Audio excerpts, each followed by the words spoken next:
чаго, да прыкладу, пачынаецца беларуская незалежнасць? Некаторыя дагэтуль думаюць, што яна звалілася з неба ці стала вынікам развалу СССР.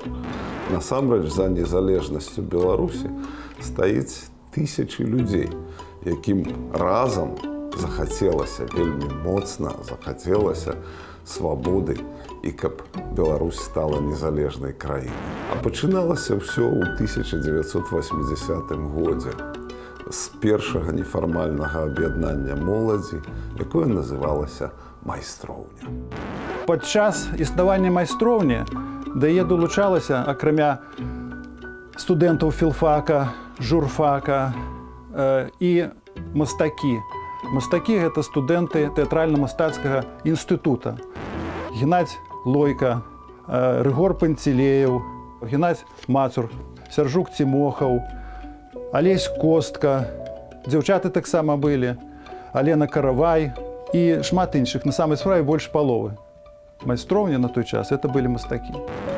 Так безнадзейна пуста было на цэнтральнай плошчы ў Менску, так халодна і цёмна, што раптоўны натоўп калядоўнікаў, які ўваліўся ў гэтую халодную цёмную пустату, выглядаў ці то дурным жартам, бо тады не жартавалі, ці то збоем у адзінстве часу і месца, ці то праўдзівым цудам.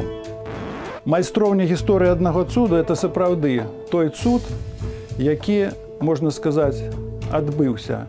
Першае святкаванне 25 сакавіка, Дзень волі, мы правялі ў майстроўні. І гэта было свята такога закрытага плану, таму што немагчыма было это ўсё рабіць адкрыта. Гэта было канспіратыўна. І там упершыню ў лесе ўзнялі бел-чырвона-белы сцяг. На сённяшні дзень, 25 сакавіка, мы ўжо святкавалі каля опернага тэатра. Майстроўня дала аватар свабоды, які цяпер заўсёды будзе на мапе Беларусі, разам з выспай Філяматаў і Філярэтаў, вулканам паўстання Каліноўскага, морам нашай Нівы, гарамі БНР, далінамі Грамады, крыніцамі Саюзу беларускіх патрыётаў, садамі мастакоў, музыкаў і паэтаў, які вырасталі ў нежывых, як на месяцы пустынях русіфікацыі і дэспатыі, ды ператваралі мёртвы ландшафт у родны кут.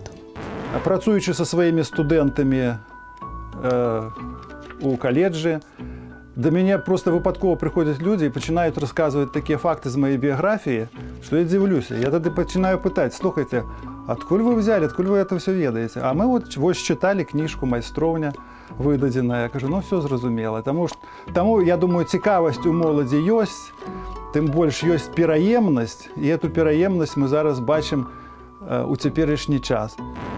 У людзей зусім па-рознаму склаліся лёсы, яны выглядаюць ужо зусім не так, як тады ў маладосці. Але у кожнага з іх не-не, ды праскоквае ўваччу іскарка. Іскарка таго самага цуду, з якога ўсё і пачалося. Жонка можа быць адна, дзве, тры, а вось радзіма можа быць толькі адна. І мова беларуская можа быць толькі адна.